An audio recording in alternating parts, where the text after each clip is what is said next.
Your background, all that hospital work, it just makes people uncomfortable. Perhaps it's best you step away. I'm Eleanor Vance, retired. 30 years directing the city's largest trauma center. I have a commendation from the governor for my leadership during the '04 piledriver, coordinating the triage that saved hundreds of lives. And the woman saying this?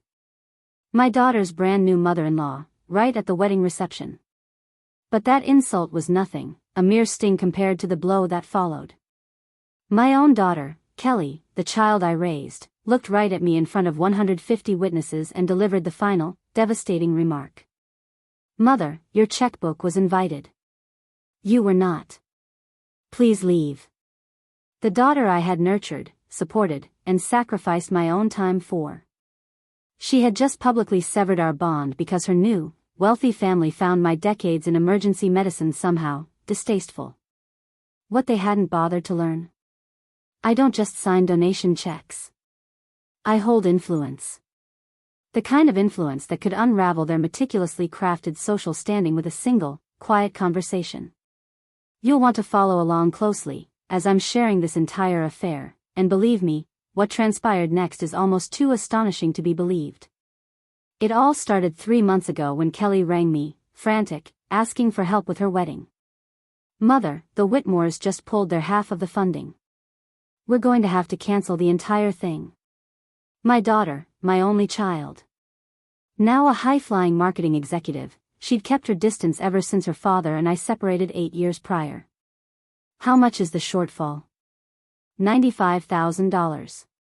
I know it's an incredible amount, but I will wire it to the planner this afternoon. The profound relief in her voice, it made every single cent feel justified. At least, that's what I believed at the time. The first red flag appeared at the rehearsal dinner. Patricia Whitmore, Kelly's future mother-in-law, glided over to me by the bar. She was a vision of expensive taste, immaculate silver hair, a designer sheath dress that likely cost more than a junior nurse's monthly pay. Eleanor, isn't it? I understand you're in some sort of medical field? Healthcare administration, I replied. I was the director of operations at City General for many years. Her smile remained perfectly painted on. How fascinating. And you were a nurse before that? For 30 years, yes. I started in the ER. I see. She cast a glance around the elegant dining room. Well, let's certainly hope tomorrow's reception won't involve too many clinical stories. The Whitmore family places a high value on a certain level of sophistication. I took a slow sip of my seltzer with lime. Patricia, sophistication and service have never been mutually exclusive. Why, of course not. Her laugh was light and airy, like tinkling glass over ice. I'm sure you understand social dynamics, Eleanor. Perhaps just tone down the hospital anecdotes tomorrow? For Kelly's sake, you understand. That was strike one. The second warning flare went up that morning. Just before the ceremony, Kelly pulled me into an alcove. Mother, about your toast tonight. What about it, dear? Mrs. Whitmore was thinking, perhaps it's better if you just let Charles's father handle all the speeches. Charles, her groom, a young man who had never held a real job a day in his life. Kelly, I am your mother. I know, but his family is covering the honeymoon and the down payment on our new house. It's just complicated. Strike two. I should have recognized the pattern, diagnosed the symptoms of the situation. But when you love your child, you find yourself creating excuses for their behavior, justifications that don't shatter your heart. The ceremony itself was breathtaking. The Oceanfront Country Club, sweeping views of the water, 150 guests in their finest attire. I wore a tailored navy blue suit, and pinned to the lapel was my governor's service medal and my pin for 30 years of nursing excellence. Some of the guests glanced at them, not with appreciation, but with a detached curiosity, as if I were an unusual painting in a gallery. But Kelly was absolutely radiant as she walked down the aisle, and when she smiled at me from the altar, all my reservations melted away. The reception began pleasantly. A cocktail hour on the terrace, enormous shrimp piled high, a premium open bar, the entire expensive affair. I circulated, engaging in polite conversation, answering the predictable questions about my long career in healthcare and my current consulting work. Most of the guests were perfectly civil, a few seemed genuinely interested in the pressures of running a major hospital. Then, Patricia Whitmore materialized at my elbow. "Eleanor, I've been meaning to ask. Your consulting, does it involve pharmaceuticals?" "No, I advise hospital boards on operations and crisis management." "Ah." She took a delicate sip of her champagne, Dom Perignon, I noted. $300 a bottle. "And you really worked in an emergency room?" "For the first 15 years of my career, yes." Her expression flickered, just for a second. But I'd spent decades reading the faces of frightened patients and stressed surgeons. How challenging that must have been. All that, sickness and trauma. The way she said trauma, as if it were a contagion I might be carrying. "Patricia, trauma is what I helped heal, not what I spread." "Of course. It's just." She glanced towards Kelly, who was posing for photographs with her new husband. "Some experiences, they do leave a mark, don't they?" Strike 3 was imminent. I could feel the pressure building, like a coming storm. But I still clung to the belief that family meant something, that the daughter I raised would remember who taught her about compassion and dedication. I was about to receive a very harsh lesson that some things come at a cost you never thought you'd have to pay. Standing there in my conservative suit, watching Kelly laugh for photographs that cost more than some people's cars, I understood what was truly at stake. This wasn't about the $95,000. That was a significant sum, but my consulting firm was successful. I'd earned that back in a couple of months. My firm, Vance Healthcare Solutions, billed millions annually. The money was irrelevant. This was about my life's work. 30 years in medicine. Starting as a 22-year-old nurse from a small town.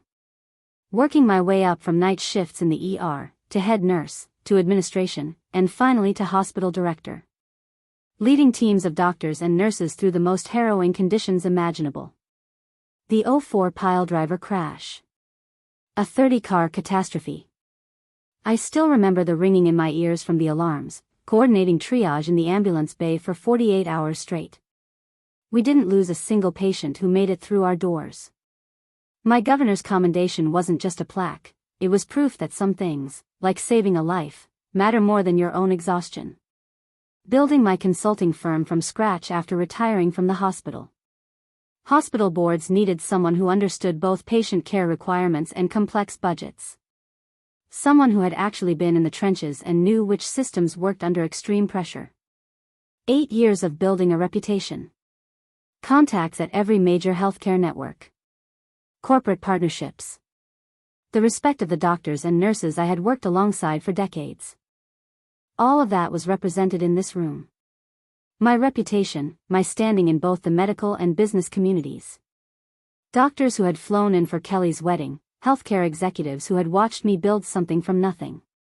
If I simply stood by while Patricia Whitmore and her insular family treated a life of service like it was some grubby, embarrassing trade, what message would that send? To the chief surgeon sitting at table 12, who I'd mentored? To the head of nursing at table 6, who had served 40 years in public health? To the young paramedic at table 15, just starting her career? That a life of service means nothing when weighed against inherited social status? That sacrifice is forgotten the moment sophistication enters the room? But Kelly was my daughter. The little girl who used to run to the door when I came home after a 24-hour shift, who wore my old hospital scrubs to bed, who told her third-grade class that her mommy saved lives. If I caused a scene, I would lose her. The Whitmores would see to it. They had the social leverage, the connections, the power to ice me out of her life permanently. But if I remained silent, I'd lose something else entirely.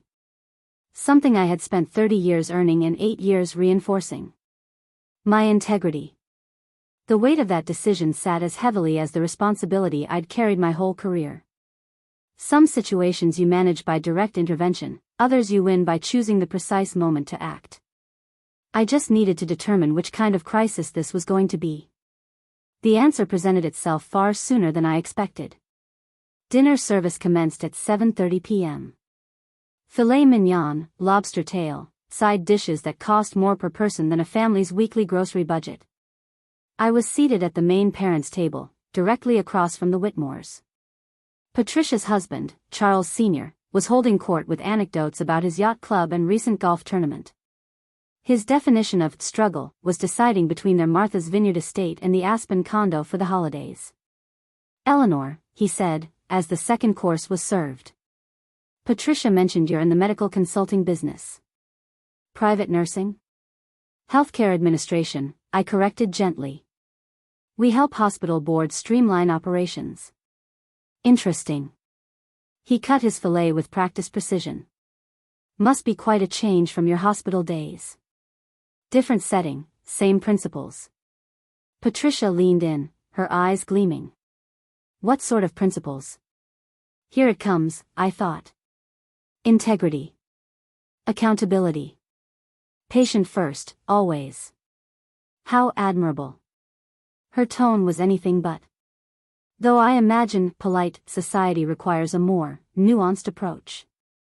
"Ma'am?" "Well, a hospital is so black and white, isn't it? Emergencies and procedures. The real world requires more sophisticated thinking." The table fell silent. 8 other guests suddenly became fascinated by their lobster tails. Sophisticated thinking, like what? "Like reading social cues, Eleanor. Understanding when that sort of directness is inappropriate." Charles Sr. nodded in agreement. Patricia has a point. Modern business is all about relationships, managing perceptions. I carefully placed my fork on my plate. "And what perception are you managing at this moment?" "I beg your pardon?" "What perception are you managing by implying that a life spent in medicine lacks sophistication?" Patricia's smile became a thin line. "I am simply stating that some careers translate better to polite company than others." "Polite company," I repeated. "You mean, like this wedding reception? The one being funded by someone who has seen the impolite side of life so that you don't have to?" The silence at the table was absolute. 8 pairs of eyes darted between the two of us. Charles Sr. cleared his throat. "Eleanor, I believe what Patricia is trying to say." "I can speak for myself, Charles." Patricia's voice was sharp now. "I mean that certain backgrounds carry associations. Unpleasantness, trauma, sickness. You believe I'm traumatized, Patricia? I believe you have been exposed to things that make other people uncomfortable." "Other people? Meaning who?" "Our friends. Our social circle. People of a certain standing." And there it was. The diagnosis. Standing. Ah, yes. The kind of standing that comes from inheriting wealth, as opposed to the kind that comes from earning it? Her face flushed a dull red. "Excuse me?" "You heard me perfectly clearly." Charles Sr. started to rise from his chair. "Now see here." "Sit down, Charles." I didn't raise my voice, I didn't have to. 30 years of commanding an entire hospital staff doesn't just vanish because you're in evening wear. He sat. I turned my attention back to Patricia. "You want to discuss standing? And sophistication?" "I believe this conversation is over." "I haven't even begun. Would you like to know what truly lacks sophistication? Accepting $95,000 from a woman whose life's work you find embarrassing. We did not ask for your money." "No. Your son married my daughter, who did." "It's the same." A waiter approached with a wine bottle. Patricia waved him off, her eyes locked on me. "Your daughter chose our family, Eleanor. She chose our values. And your values include taking substantial sums of money from people you clearly consider beneath you?" "Nobody said anything about beneath." "You didn't need to." I lightly tapped the service medal on my lapel. "It's written all over your face every time you look at this. 30 years of public service that you'd rather just ignore." That's your choice. But this is my accomplishment. And it's the reason you're currently enjoying filet mignon that I paid for, instead of whatever you had originally planned. Charles Sr. found his voice again. You are completely out of line. Am I? Your family reneged on your financial commitment to this wedding. Who stepped in to save it? That is a private matter between you and Kelly. Is it? Because it certainly seems like you are enjoying the benefits of the solution while simultaneously insulting the source. Patricia's eyes flashed with anger. We question nothing about your money, Eleanor. Just the woman who earned it. We questioned whether certain attitudes belong in civilized company. Certain attitudes? Such as the assumption that your service automatically entitles you to respect. The table went utterly still. I could feel the silence spreading to the tables nearby. I smiled. It was the calm, steady smile I'd given residents before a grueling 36-hour shift. Ma'am, I have never assumed I was entitled to anything. I earned my respect. The distinction is perhaps too sophisticated for you to grasp. She stood up so quickly her chair nearly tipped. I do not have to sit here and listen to this. No, you don't, I agreed. But you've already cashed my check. What is that supposed to mean? It means we can finish this discussion when you're prepared to be honest about what truly bothers you.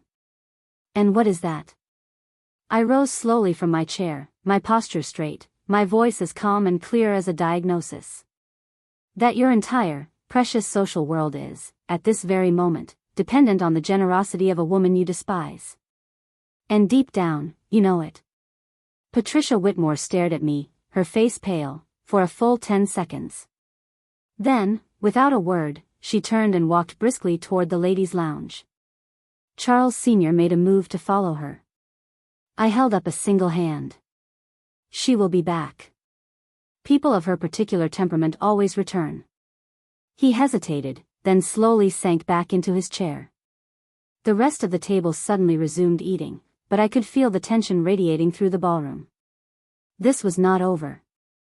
Someone was about to escalate this situation, push it past the point of polite disagreement. I prayed it wouldn't be my daughter.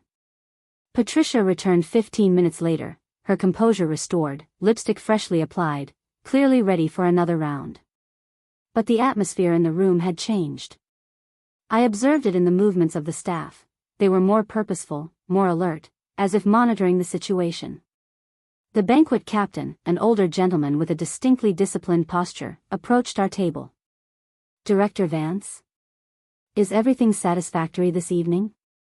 It is outstanding, thank you. His face brightened with recognition. You don't remember me, do you? I was an orderly in your ER, 20 years ago. City General. Of course, I smiled. It's good to see you doing so well. Please, let me know if you need anything at all, ma'am. Patricia observed this brief, warm exchange with a look of pure, puzzled irritation. How did he know who you were? People remember those they respect, Patricia. Charles Sr. shifted in his seat. Yes, the service here is always exceptional. We've been members of this club for 15 years. It's a very good staff, I agreed. A professional operation. What none of them knew was that I had been to this club many times before. Not as a member, but as a consultant. 3 years ago, the Oceanfront Country Club was facing a severe financial crisis. Membership was down, and operational costs were soaring. They desperately needed a major corporate sponsor, someone with significant capital and community ties. Vance Healthcare Solutions had stepped in. My firm's $500,000 annual sponsorship was enough to refurbish the facilities, retain their excellent staff, and preserve the very exclusivity that families like the Whitmores craved. My signature was on the agreement that kept their budget afloat. I hadn't mentioned this to Kelly. I hadn't mentioned it to anyone. In my experience, influence is most effective when your counterparts are unaware you possess it. The DJ cued the music. It was time for the first dance for Kelly and Charles. The mother-daughter dance was scheduled to be next. I saw it as my moment, a chance to show everyone that the bond of family was stronger than social pretense. Except Kelly walked over to our table just as the song was ending. "Mother, about our dance." My stomach tightened. "What about it, sweetheart?" Charles's father thought it would be better to do a family dance instead. "You know, all the parents together." "Kelly. It's just more inclusive that way, more modern." Patricia beamed from her seat. "Yes, we thought it would be just lovely. All of us, sharing the moment. All of us." Meaning her and Charles Sr., with me relegated to a supporting role. "It's your wedding, Kelly." "Your choice," I said. Kelly looked visibly relieved. "Thank you for understanding, Mom." She turned and walked away. My daughter. The little girl who used to make me dance with her in the living room after a long shift. Now, she was prioritizing social convenience over the woman who had raised her for 26 years. I excused myself from the table. I needed fresh air, I needed to think.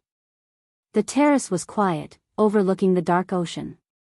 The waves rolled in under the moonlight, a peaceful, steady rhythm.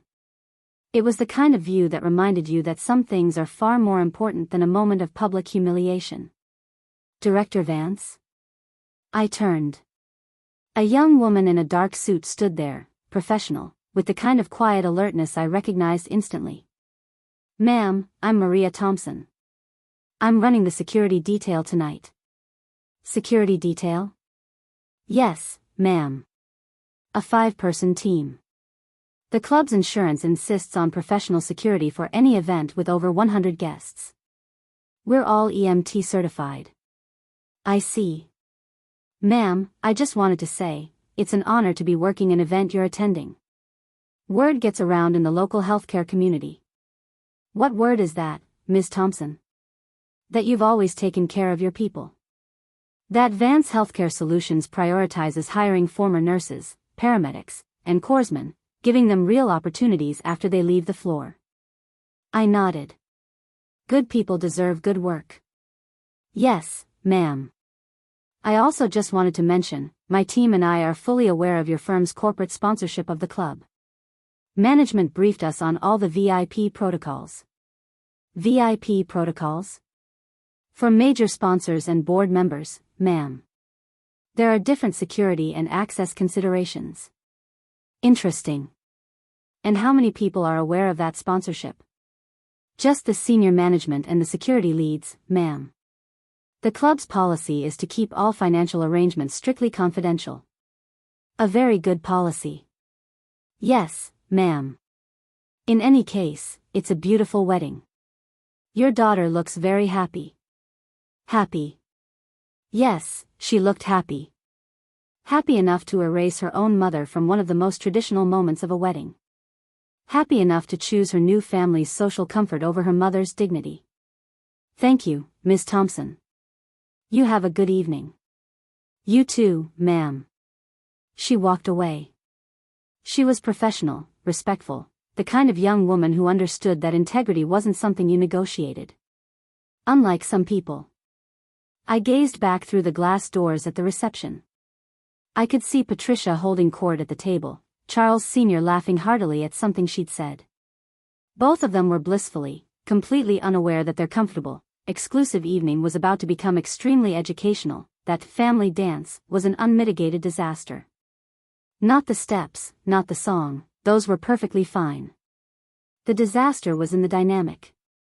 I had to watch my own daughter orbit Patricia and Charles Sr. as if she were desperately auditioning for their final approval.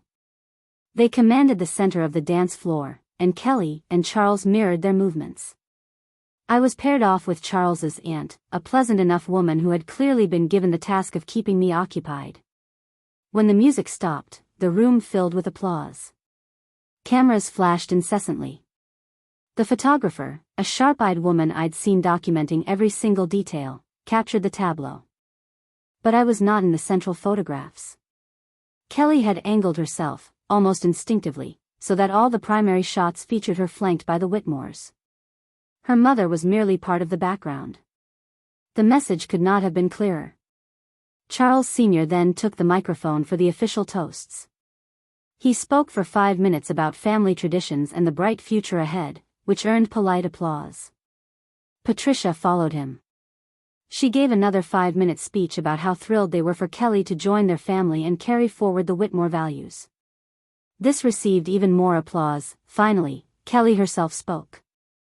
"I just want to thank everyone for being here. This is the most perfect day of my life." She thanked the Whitmores effusively for welcoming her. She thanked all the guests for their support. She even thanked the club staff for their wonderful service. She did not mention her mother. Not a single word. The woman who had funded half of this perfect day had just been rendered completely invisible. That I stood at the back of the ballroom, listening as my daughter effectively erased me from the narrative of her life. When she finished her toast, a few well-meaning guests drifted over, offering congratulations and asking when I would be giving my speech. "Actually," I said quietly to each one, "I won't be giving a toast tonight." "Really? How strange, why not?" "You'll have to ask Kelly." The question spread like a contagion. By the time the main course was being cleared, half the room sensed that something was deeply wrong.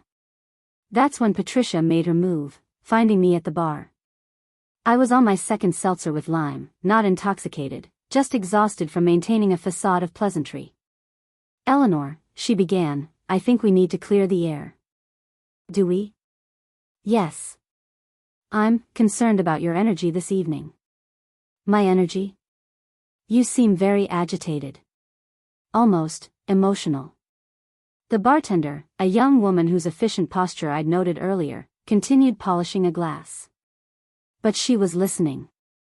"Agitated how, Patricia?" "Your rather sharp comments at dinner.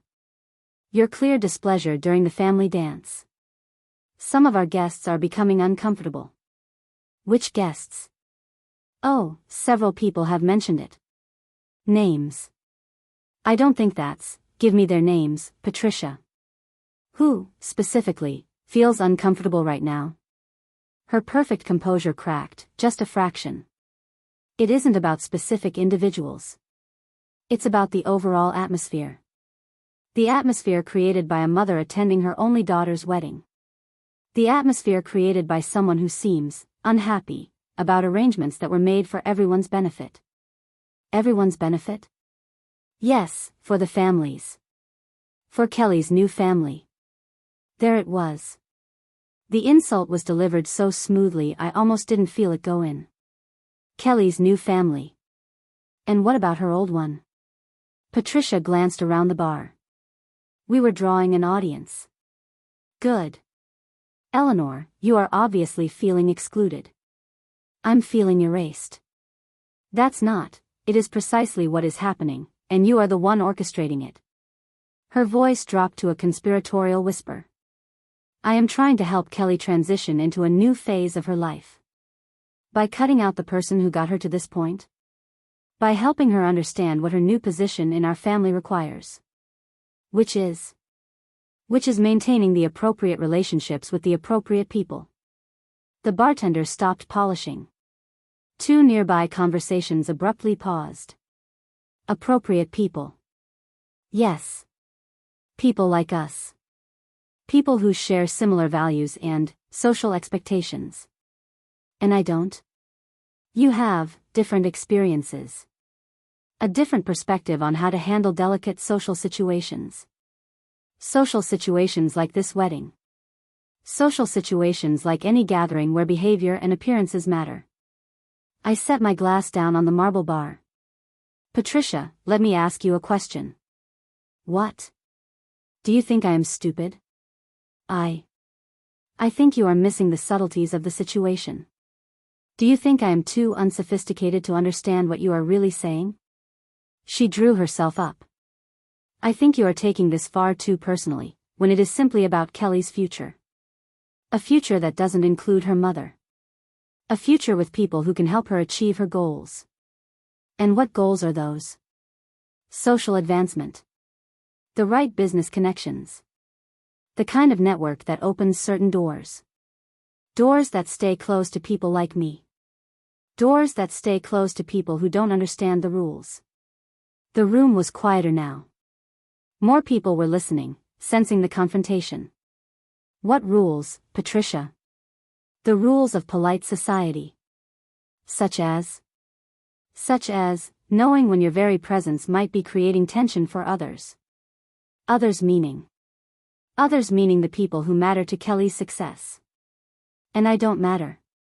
You matter to her personally, of course. But professionally, socially, your background does create certain complications. Complications. Yes. Like the complication of having a mother who earned her money instead of inheriting it. Like the complication of having a mother whose career involved sickness, trauma. The word hung in the air, heavy and unwanted. You mean my career in medicine? I mean whatever it is you did in those emergency rooms that earned you those commendations. She gestured dismissively at the service medal on my lapel, as if it were cheap costume jewelry. Those commendations represent saving lives, Patricia. I'm sure they do. But they also represent unpleasantness, sickness, death. They represent trauma. And people who are so clinical don't always make good decisions in delicate social situations. The entire bar area was now silent. At least 20 people were listening to Patricia Whitmore explain, in her cultured tones, why a life spent in healthcare didn't belong in polite company. I looked around the room, saw the faces watching us, some confused, some embarrassed, some openly angry. And I saw Kelly. My daughter was standing near the dance floor, her face pale, staring at us with sheer panic in her eyes. This was not part of her perfect, curated evening. Patricia followed my gaze and saw her. Now look what you've done, she hissed. You've upset her. I've upset her? Yes. With your inability to control your emotions in public. My inability to control myself. Yes.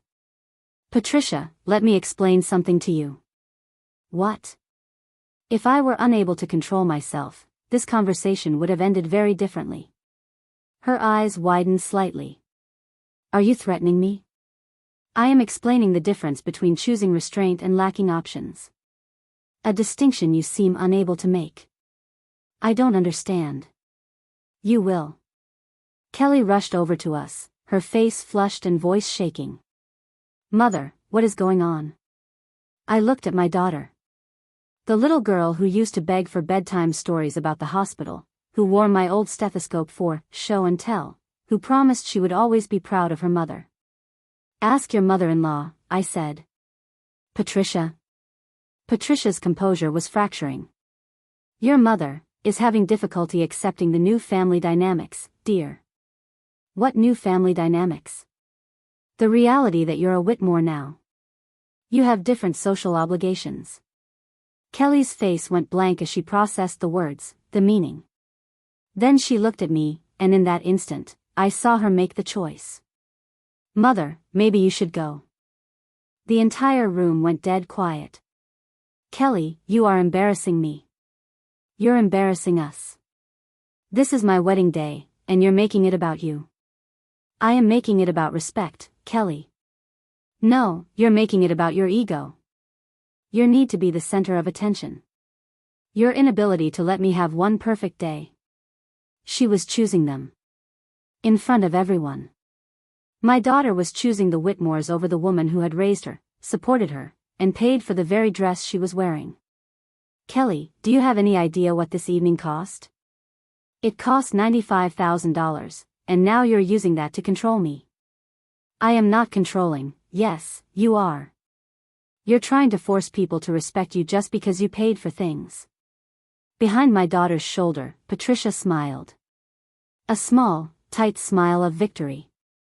But here's the thing, Mother, Kelly's voice was shaking with anger. Your money was invited tonight. You weren't. The words hit me. They were sharp, precise, and intended to shatter. So maybe you should just leave, she whispered, before you ruin anything else. I stood there for a full 10 seconds. I looked at my daughter's furious face, at Patricia's smug expression, at the 150 guests watching my public execution. Then I smiled. It was the calm, steady smile I used to give surgical residents who were about to panic. You know what, Kelly? You are absolutely right. I am? Yes. Your money was invited. I was not. I reached into my evening bag. But there's something you don't know about this evening. I pulled out my phone and dialed a number I knew by heart. Patricia. Eleanor Vance. Yes, I'm right here at the club. We need to speak. Immediately. Kelly looked confused. Mother, who are you calling? The general manager of the club. Why? Because there's something you and your new family should know about this venue. Patricia Moore, the GM, appeared within 30 seconds. She was a vision of professional competence in an elegant black dress, the kind of executive presence that commanded any room. Director Vance, good evening. Evening, Patricia. It's a beautiful event. Thank you, though I understand there's been some tension. Nothing we can't resolve. But I believe it's time for full disclosure. Kelly looked between us. Full disclosure about what? Patricia Moore opened a discreet leather portfolio she was carrying and drew out a document folder. Ms. Sullivan. I'm sorry, Mrs. Whitmore, are you familiar with your mother's business relationship with the Oceanfront Country Club? Her business relationship? Perhaps Director Vance should explain. I took the folder. It contained 5 years of contracts, sponsorship agreements, and financial partnerships that kept this very place solvent. Kelly, you just asked who was invited tonight. Let me show you. I opened the first document and held it so the guests now crowding around us could see. Vance Healthcare Solutions. Annual corporate sponsorship, $500,000. Kelly's face went white. What? Per year. For the last 3 years. Patricia Whitmore stepped forward, her voice sharp. What is that supposed to mean? It means, I said, that this club you've been a member of for 15 years exists, in its current form, because of that money. Patricia Moore, the GM, nodded grimly. Director Vance's sponsorship covers 30% of our annual operating budget. It covers facility maintenance, staff salaries, and our event capabilities. 30%, I repeated. Charles Sr. appeared at his wife's shoulder. Surely you're exaggerating. Am I? I looked at the GM. Patricia, perhaps you could walk them through the numbers? Certainly. She consulted a tablet from her portfolio. Annual operating costs, $1.6 million. Corporate sponsorships total $570,000. Vance Healthcare Solutions represents the largest single contribution. The crowd around us was growing, the murmurs spreading through the reception like wildfire. But it's more than just the money, Patricia Moore continued. Director Vance's business connections in the healthcare industry have brought in 14 new corporate members. Her healthcare-focused hiring initiative provides our primary security and all our wellness staff. I gestured toward the security team, led by Maria Thompson. Ms. Thompson, former paramedic. Mr. Rodriguez, former orderly. Ms. Williams, former ER tech. Mr. Johnson, former hospital corpsman. Each one of them straightened as I called their name. All prior service from the medical field. All employed through Vance Healthcare Solutions placements. All working here tonight because this club provides opportunities for healthcare veterans. Kelly stared at the security team. You hired them? I hired their company, Kelly. A paramedic-owned security firm. It's one of 12 small businesses we've helped establish in the last 3 years. 12 businesses? Patricia Moore answered. Director Vance's consulting work includes small business development. Her clients require security, transport, catering, and technical support. Rather than outsource to traditional companies, she has created an entire network of healthcare veteran-owned enterprises. How many people? Kelly asked, her voice barely a whisper. Currently, 237 healthcare veterans are employed through Director Vance's initiatives. Their average salary is $68,000 annually. The math was sinking in. Not just the money, but the sheer scope of it. Charles Sr. cleared his throat. That's all very admirable. But what does any of this have to do with tonight? I smiled. Everything. I don't understand. You don't understand that this entire, sophisticated evening exists because of the relationships I've built? The money I've invested? The community I've created? Patricia Whitmore was looking pale. That's just business. Is it? Patricia, I said to the GM, tell them about the club's insurance requirements for an event this size. Patricia Moore consulted her tablet. Events over 100 guests require a minimum 5-person security detail, professional catering insurance, full liability coverage, and emergency medical protocols. And those protocols are managed by whom? Vance Healthcare Solutions holds all of our primary service contracts. Which means, I said, letting my voice carry, that tonight's entire operational framework, from the security at the door to the emergency plan, runs through my companies. The guests were murmuring loudly now, the pieces clicking together. But here's the interesting part, I continued. All of those service contracts have specific clauses. What clauses? Charles Sr. asked, his voice strained. The GM looked deeply uncomfortable. Termination provisions. If the corporate sponsor withdraws support, all associated service contracts can be cancelled with 24 hours notice. 24 hours? Or, I pressed, immediately, under certain circumstances? What circumstances? I walked over and took the microphone from the DJ's unmanned booth. The room fell instantly silent. Ladies and gentlemen, I sincerely apologize for this interruption. But there is something you all need to know about this evening. 150 faces turned toward me. My name is Eleanor Vance. I am Kelly's mother. And I am the corporate sponsor who makes this entire venue possible. A ripple of shocked whispers went through the crowd. 3 years ago, this club was facing severe financial difficulties. My company, Vance Healthcare Solutions, stepped in with a partnership agreement. $500,000 annually. Plus veteran employment initiatives. Plus corporate event bookings that generate millions in additional revenue. The murmurs grew louder. Tonight has been beautiful. Kelly looks radiant. Charles seems like a fine young man. I have been truly honored to contribute to their celebration. I paused, letting the silence settle. But I have also learned something very important this evening.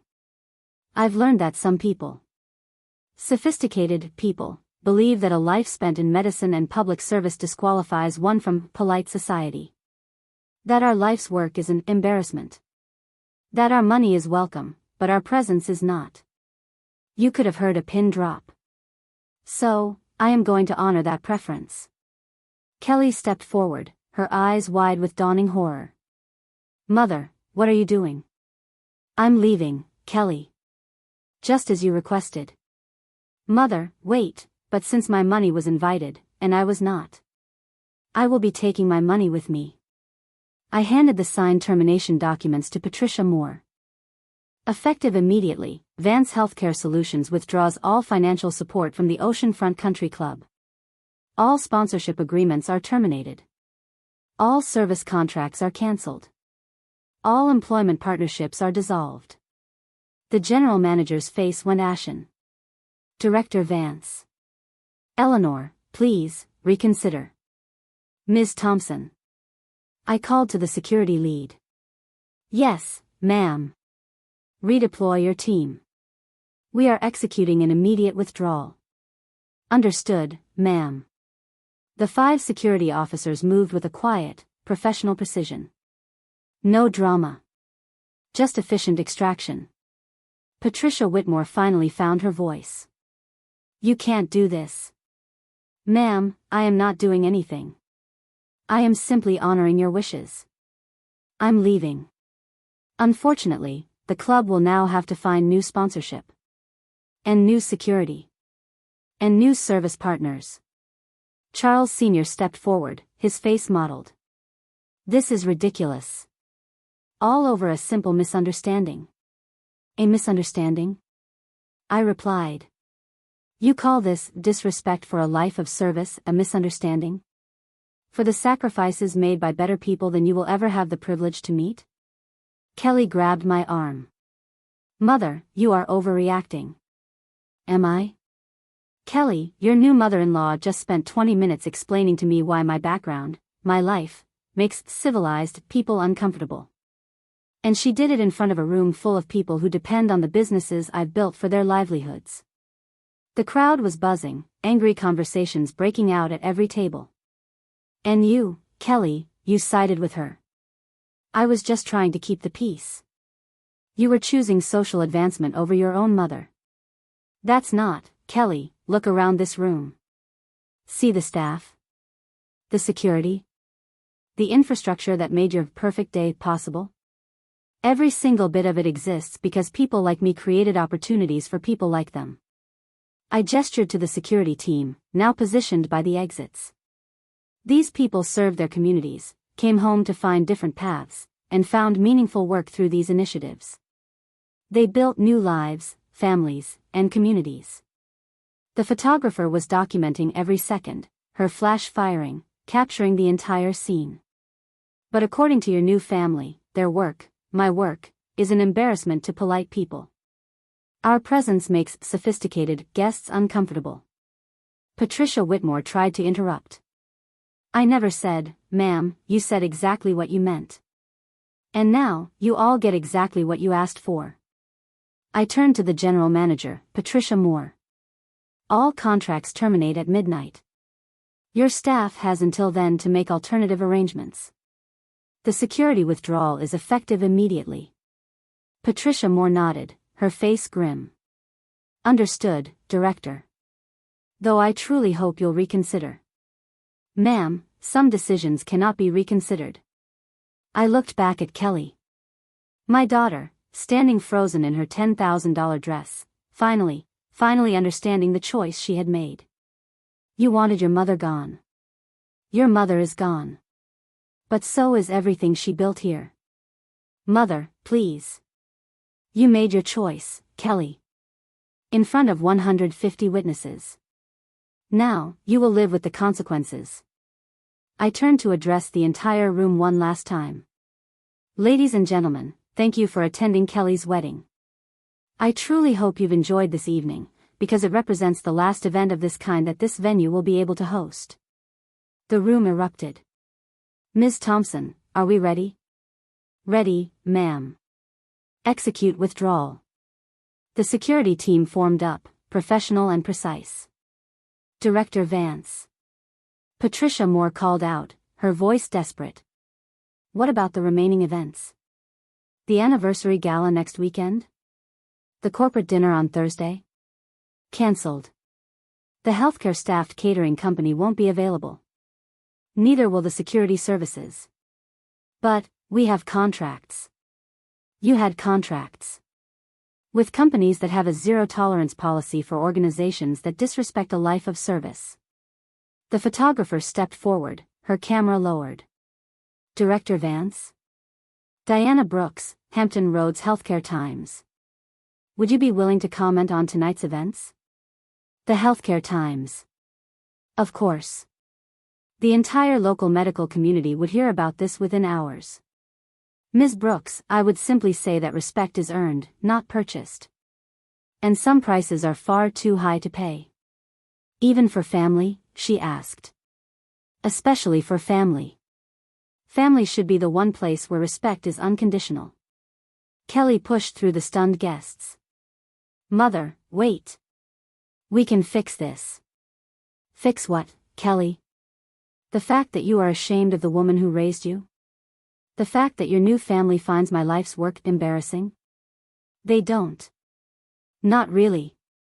They spent the entire evening explaining exactly why people like me make polite people uncomfortable. And you stood there and agreed with them. I was just trying to keep everyone happy. You cannot keep everyone happy by throwing away your own integrity. What about forgiveness? She cried. What about family loyalty? I looked at my daughter. The little girl who used to put bandages on her dolls and tell me she was saving them. Kelly, family loyalty works both ways. Tonight, you chose their family over mine. I chose peace. You chose status. You chose it over the woman who taught you that compassion and honor matter far more than appearances. The room was dead quiet again, 150 people watching a family disintegrate in real time. But here's the lesson you failed to learn, Kelly, I continued.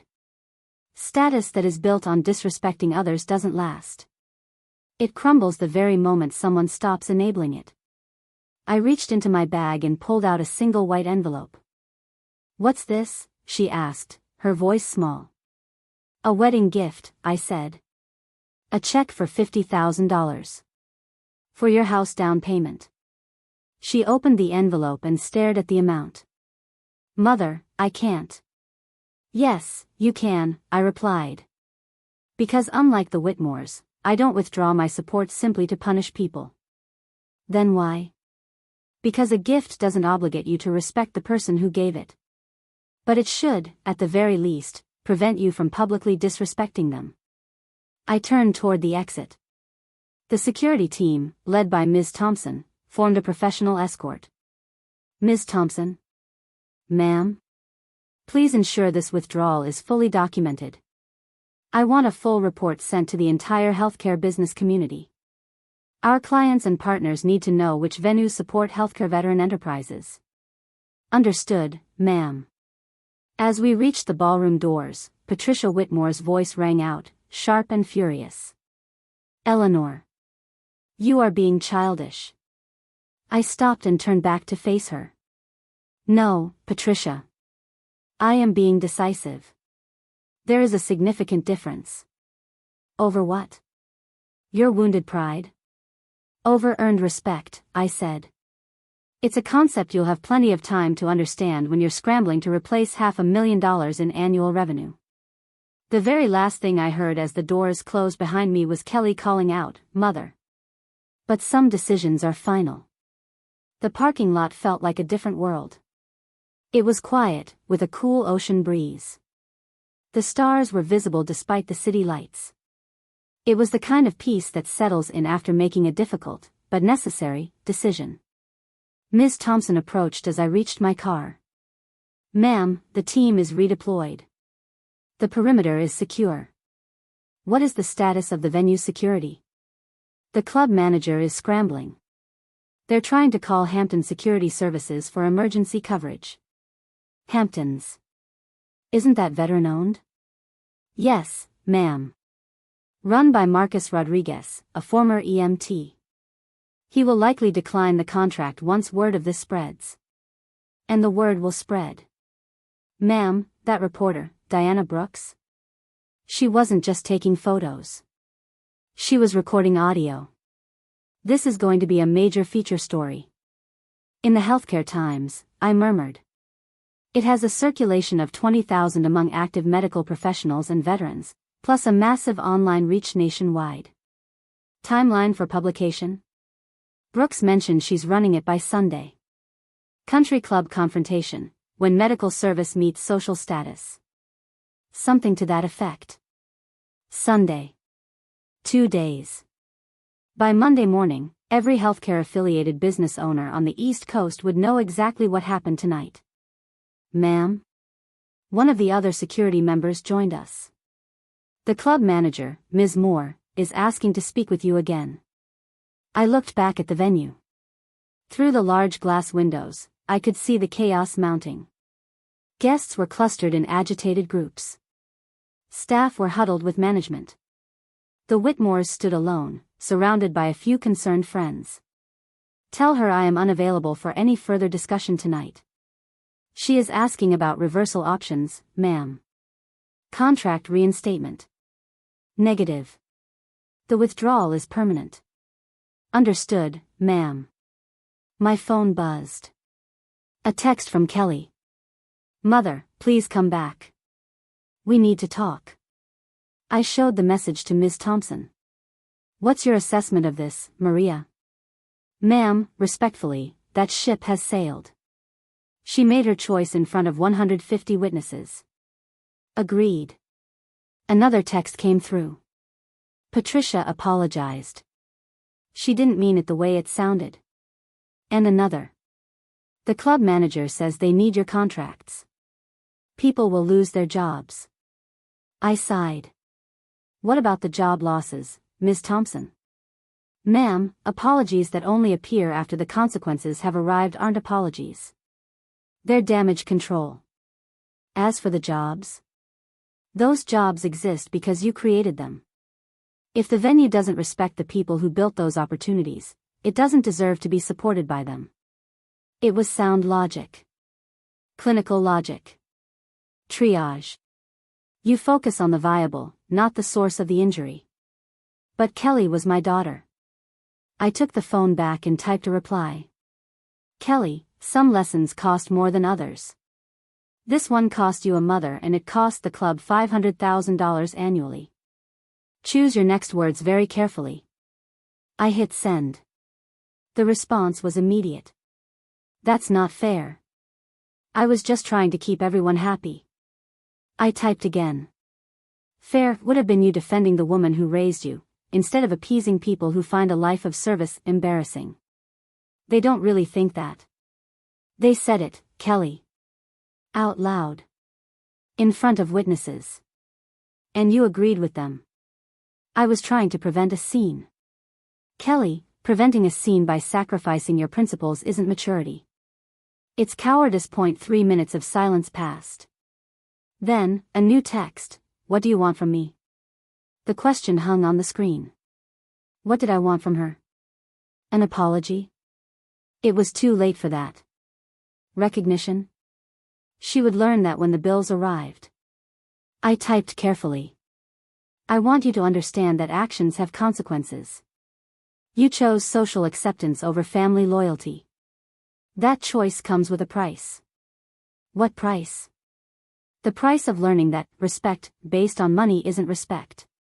It's a transaction. I don't understand. You will. You will when the Whitmores start treating you differently because your mother is no longer funding their lifestyle. That's not why they. Kelly, they accepted $95,000 from a woman whose career they find distasteful. What does that tell you about their values? And you defended those values over the woman who taught you about honor and compassion? No response. When you are ready to have an adult conversation about respect and family, you can call me. I put the phone away. Diana Brooks, the reporter, approached from the venue.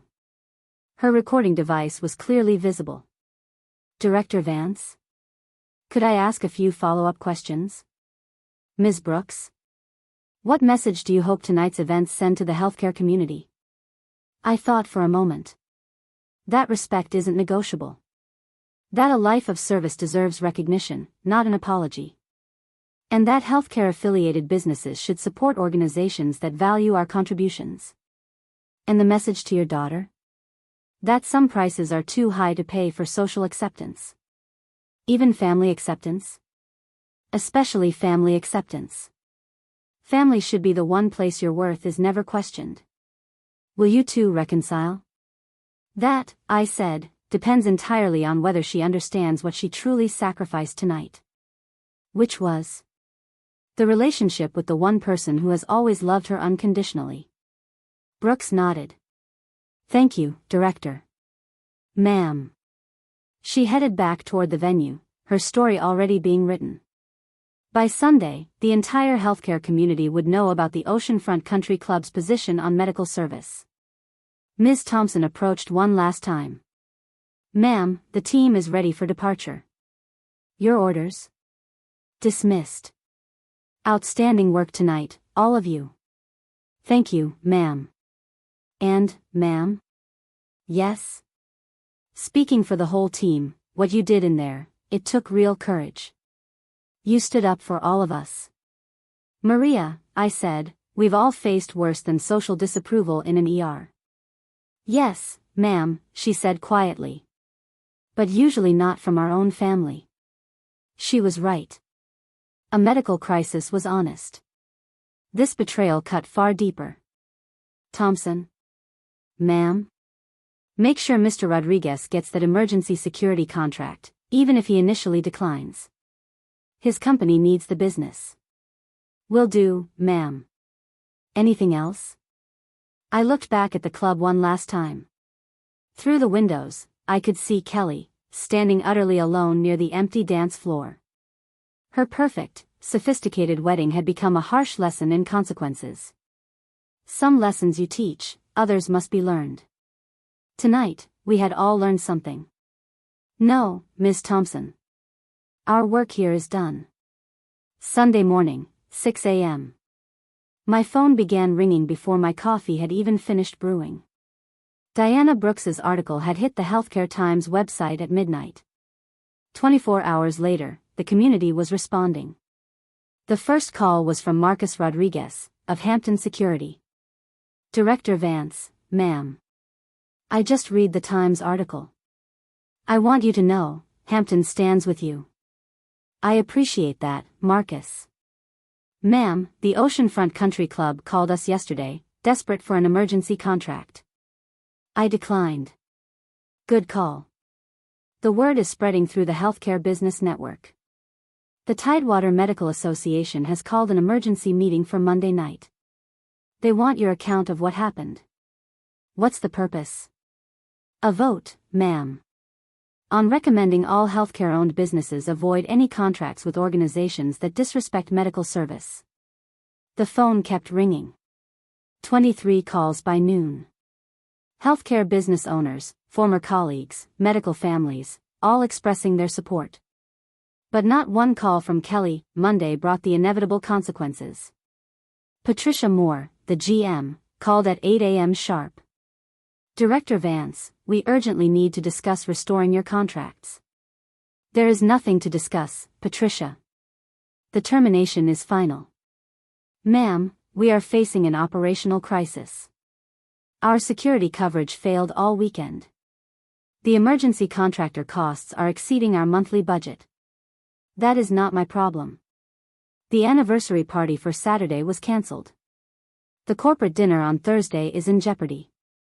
We are looking at $40,000 in lost revenue this week alone. Patricia, that is what happens when you bite the hand that feeds you. Director, this wasn't our decision. It was guest commentary that escalated. It was your venue, your guests, and your failure to maintain a respectful environment for everyone. Could we please schedule a meeting? We can discuss terms for a renewed partnership. A compensation adjustment? A public apology? Whatever you feel is appropriate. I considered it. Not because I wanted the contract back, but because I needed to know if they understood what they had lost. Patricia, what would this public apology look like? Whatever you recommend. A full page in the Virginian Pilot? A formal statement at the next membership meeting? And what would this statement say? That the Oceanfront Country Club values the medical community and regrets any misunderstanding. Stop right there. Misunderstanding? A poor choice of words. That it regrets the disrespectful treatment. Of whom? Of you, Director. Of healthcare professionals. By whom? Silence.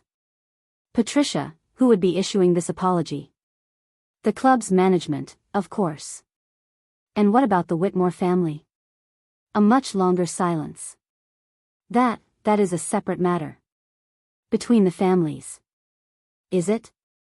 Because they are still members, are they not? Still using club facilities? Still enjoying the benefits of the very partnerships they helped destroy? Ma'am, we cannot control our members' behavior. You can, however, choose which behavior you enable. I hung up. The phone rang again 2 seconds later. A different number. Director Vance, this is Charles Whitmore Sr. Mr. Whitmore. Ma'am, I believe we got off on the wrong foot Saturday night. Did we? Yes. My wife, Patricia, spoke inappropriately. We understand you were offended. Offended is not the correct word, Charles. Try disrespected, insulted, and dismissed. Right. Yes. And we would like to make amends. How?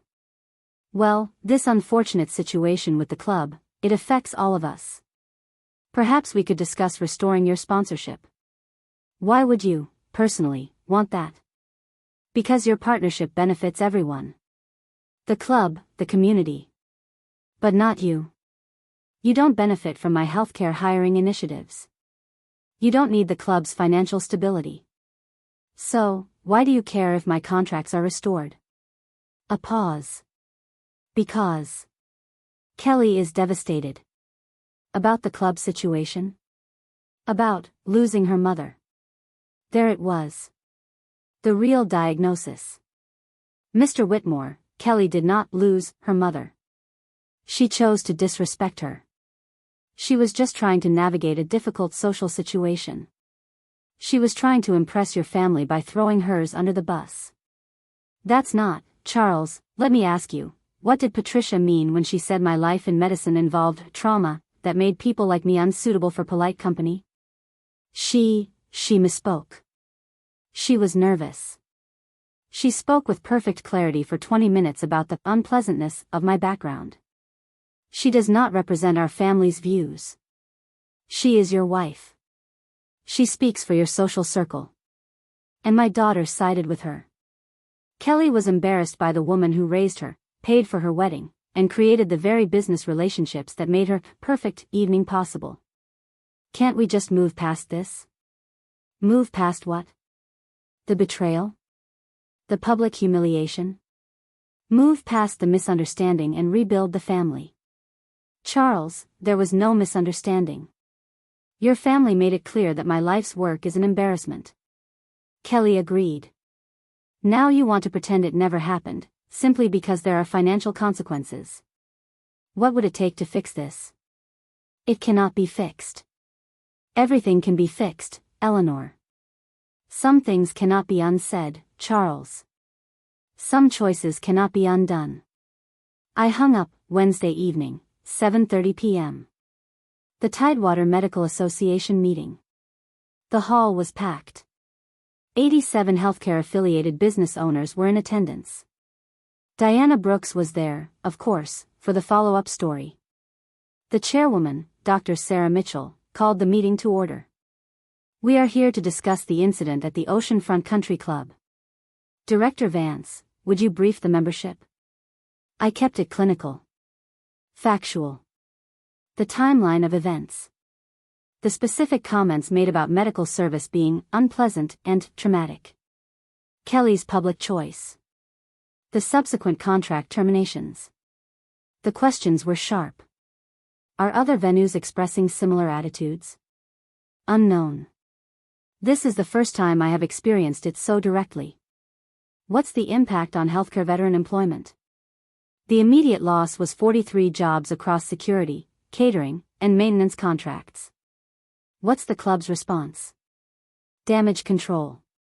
Vague offers of an apology. Attempts to restore the contracts. Your assessment? The apologies are motivated by financial pressure, not genuine remorse. Dr. Mitchell called for discussion. One after another, doctors, nurses, and medical suppliers stood up, sharing their own stories of social dismissal, of being told their work was unpleasant at dinner parties, of family embarrassment. The pattern was undeniable. A motion was made. The Tidewater Medical Association recommends all member businesses decline any and all contracts with the Oceanfront Country Club until its leadership demonstrates genuine respect for the medical community. The vote, 82 in favor, 3 opposed, 2 abstentions. Another motion, the association will publish a list of healthcare-friendly businesses and venues for member referrals. Unanimous. The medical business community had spoken. The club would face the consequences until it faced reality. Thursday morning brought one more call. Mother? It's Kelly. Hello, Kelly. Mother, we need to talk. Do we? Yes. In person. Please. Why? Because I understand now. Understand what? What I did. What I lost. And what it's going to cost me to fix it. I looked out my office window. Vance Healthcare Solutions. 30 employees, 15 major hospital contracts, 23 healthcare veteran business partnerships. All of it built on the simple principle that respect was earned and compassion was non-negotiable. Kelly, some things can't be fixed. I know. But they can be learned from. Can't they? Her voice broke. I hope so. Because I need to learn how to be your daughter again. They were the first truly honest words she had spoken since Saturday. When? Today. Now. If you'll let me. Some wounds, once inflicted, never fully heal. But others could be sutured. Come to my office. We'll talk. Thank you, Mother. Thank you. Maybe, Kelly. Maybe not. But some lessons are worth the risk. Kelly arrived at 2 p.m. She wore no designer dress, no wedding makeup. It was just my daughter, and she looked as though she hadn't slept in 4 days. Mother. Kelly. She sat across from my desk, in the same chair where medical entrepreneurs pitched their companies and former nurses asked for consulting opportunities. A chair where respect was earned. I read the Healthcare Times article, she said quietly. And? I didn't recognize myself in it. You didn't? No. The person who sided against her own mother, who chose social status over family, that's not who I thought I was. But it is who you were on Saturday night. Yes. It was a simple, direct acknowledgement. No excuses. Why? I asked. Because I wanted them to like me. The Whitmores. Their friends. Their whole world. More than you wanted to respect me. I thought I could have both. I thought if I just kept everyone happy. Kelly, you cannot keep everyone happy by sacrificing your principles. You can't triage your own integrity. I know that now. Do you? Mother, I lost you. And Charles's family, they're already treating me differently, now that they know your money isn't backing their lifestyle. Half of my new friends have disappeared because the club can't host its parties. And I realized something. The people who stopped respecting me the moment you withdrew your support, they never respected me at all. I leaned back in my chair. What else? That you built something real. Jobs, business partnerships, community respect. Things that actually matter. And I threw it all away for people who value appearances over character. Kelly, this was never about the money. I know, she whispered. It was about honor. About standing up for what's right. About not being ashamed of the people who sacrificed for you. She was learning. The diagnosis was correct. But learning and changing are two different things. What do you want from me, Kelly? A chance, she said, meeting my eyes. A chance to earn back your respect. How? However long it takes. Whatever it requires. I stood up and walked to the window. 30 floors below, the Norfolk Harbor bustled, ships moving with purpose. Kelly, respect isn't something you earn once and then keep forever. It's something you must demonstrate every single day. I understand. Do you? Because on Saturday night, you had a clear choice between family loyalty and social acceptance. You chose them. And I was wrong. You were, I agreed. But more importantly, you showed me exactly who you are when the pressure is on. Then let me show you who I can become. I turned around and truly looked at my daughter. Kelly, we can try to rebuild our relationship. But it is going to be different. How different? No more choosing other people's comfort over your family's respect. No more being ashamed of a life of service. No more pretending that social status matters more than character. I agree. And, if you ever again side with people who disrespect the work we do, the lives we save, we are done. Permanently. She took a deep breath. I understand. Do you? Yes. I understand completely. Maybe she did. Maybe she didn't. But some lessons were worth teaching twice. Then let's start over, I said. But this time, we do it with clear expectations about respect, honor, and family. Yes, ma'am, she said. It was the first time she'd used that tone of professional respect with me since she was a teenager. Some bridges, once burned, could be rebuilt. But they would be stronger, and built of steel, the second time around.